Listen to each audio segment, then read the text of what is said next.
Hello everyone and welcome to my video today. Tonight I'm going to be making some gumbo and I'm going to be using my leftover turkey from Thanksgiving. So I'm going to be making turkey and sausage gumbo, but you can use whatever you have or whatever you prefer. You can do chicken and sausage, you could just do chicken gumbo, you could do shrimp gumbo, you could do okra, you could, whatever you want. It's up to you. It's whatever you prefer. Whatever you think tastes better, but I'm just going to be doing my turkey and my sausage gumbo tonight. So let me show you what you're going to need. Okay, so here's what you're going to need. Now here I just have my leftover turkey from Thanksgiving and I'm just going to probably chop it up some. And you are going to need some sausage. You can use whatever sausage that you like. I just got some andouille smoked sausage. It's what I like. That's what I'm going to use. And then you're going to chop up some celery and chopped up onions, which I already have here. I chopped up before Thanksgiving. I've got some in a bag that were just in the freezer. And then you are going to need some chicken broth and some oil and some flour because we're going to be making a roux. So that is it. It's really not that many ingredients. So let's get started. Okay, now as you can see here, I went ahead and I chopped up my celery.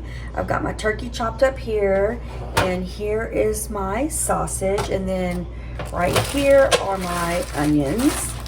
And over here I have a pot. And I've got it on about 4. You don't want to turn it too high because we're about to make our roux and you don't want to burn your roux. Okay, when it comes to roux, to making a roux, if you've ever made one before, you know that you have to watch over it. You have to stand over your pot and you have to constantly stir it. You can't just walk off and leave it alone because it will easily burn. You can't, you know, put it on high and then walk away. You got to keep it at like a medium low, and you have to stir, stir, stir. You got to baby it. It's like a little baby. You got to watch it. Okay, so I got my pot. I've got it on 4. It's like a medium low. And the first thing that you are going to do is, so the first thing you're going to want to do is get your oil. And you are going to be using 1/4 of a cup.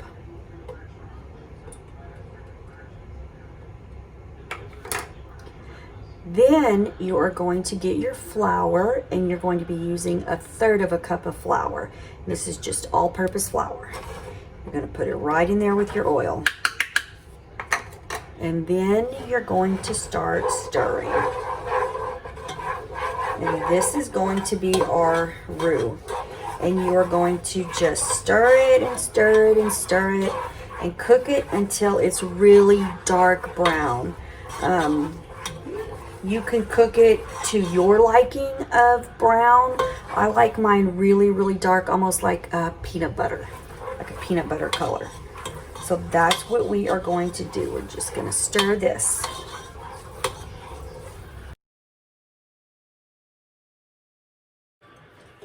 Okay, and as you can see here, it's gotten darker. I've been stirring it for about, I don't know, maybe 10 minutes, and it's on 3. So I'm just stirring away, and it's actually getting really dark. That is actually the color of peanut butter, but I think I want it a little darker because that's how I like it. So you just do it how you like it, but looking good, smelling good. Making a roux is easy. You just have to just keep watching it.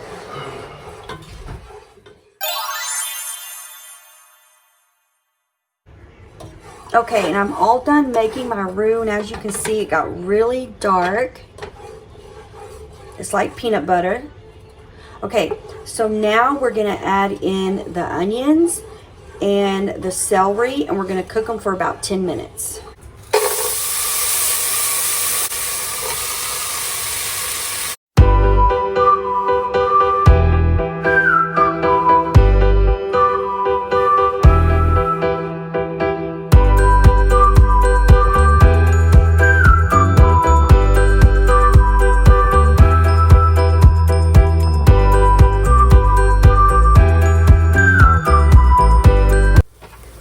so this has been cooking for about 10 minutes. You just want to cook it to soften up your onions and your celery. And you could also put bell pepper in here too, of course. I forgot, so I don't have it, but that's what it looks like. Smells absolutely amazing. The next thing you're going to do is put in 3 cups of broth. I just bought one of these and poured 3 cups out, and there's a little bit left in there, so I'm thinking there's another cup left. So what you're going to want to do is pour your chicken broth in, and I just warmed it up in the microwave a little bit before I put it into this hot pan. So you're just going to put it in there and stir a little bit. Smells so good. Nothing smells better than onions and celery smothering down, cooking down. Okay, now I'm going to go ahead and add the rest. I just don't want to add it all in at once because you don't want it to like clump up. So, all right, I've got it all in there. I'm just going to stir it up real good like this. And don't worry if your bell peppers and onions aren't soft enough yet, because they're going to cook a little more. So, and there's our base to our gumbo. And see, that's why when you cook your roux, you want it nice and dark, so it'll stay dark like this. Okay, now we're gonna add in the turkey and the sausage.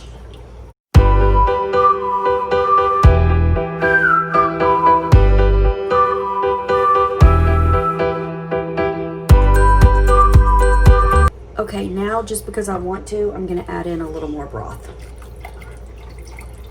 But you don't have to. But that's a good thing about cooking at home. You can just do it how you like it. You can always change it around.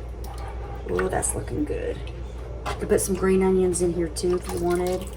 And like I said, you could use chicken, you could use shrimp, okra. It's up to you. Ooh, look at that. Look at that. Look at that. And of course, we're going to have to cook some rice. You just want to cook some rice to go with it. But that's it. We're done. Let me show you our gumbo. Okay, so now I'm just going to put the lid on it, and I'm just going to let it simmer for a while. And while that's doing that, I'm going to clean up and I'm going to get the rice going.